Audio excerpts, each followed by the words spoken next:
ଜୟ ଜଗନ୍ନାଥ। ଆଜି ହେଉଛି 28 ତାରିଖ ରବିବାର। ଆଜିର ଟପ୍ ନ୍ୟୁଜ୍ କ'ଣ ରହିଛି ଆସନ୍ତୁ ଦେଖିନେବା। ପ୍ରଥମ ଖବର, ଆସନ୍ତା ଫେବୃଆରୀରୁ ପ୍ରଦୂଷଣ ପ୍ରମାଣ ଥିବା ଗାଡ଼ିରେ ଲାଗିବ ଗ୍ରୀନ୍ ଷ୍ଟିକର। ପରବର୍ତ୍ତୀ ଖବର, ସମ୍ପତ୍ତି ତାଲିକା ଦେବେ ଏଆଇଏସ୍ ଅଧିକାରୀ। ଜାନୁଆରୀ 31 ସୁଦ୍ଧା ସମ୍ପତ୍ତି ତାଲିକା ଦେବାକୁ ରହିଛି ନିର୍ଦ୍ଦେଶ। ପରବର୍ତ୍ତୀ ଖବର, 4 ଦିନ ଘନ କୁହୁଡ଼ି, ଉଦୟଗିରି ସବୁଠୁ ଥଣ୍ଡା, 10 ଡିଗ୍ରୀ ତଳକୁ ଖସିଲା 14 ସ୍ଥାନ।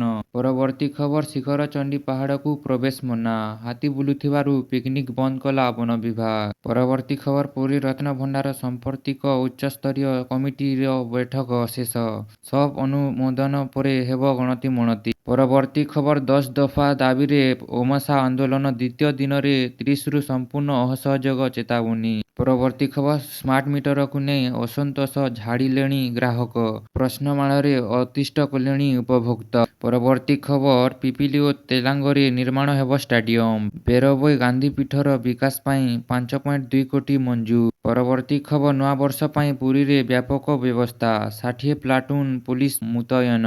ପରବର୍ତ୍ତୀ ଖବର, ହାଜତକୁ ଗଲେ କୋଟିପତି ଫରେଷ୍ଟର ନିରଞ୍ଜନ ଶତପଥୀ, ମିଳିଛି 290% ଆୟ ବହିର୍ଭୂତ ସମ୍ପତ୍ତି।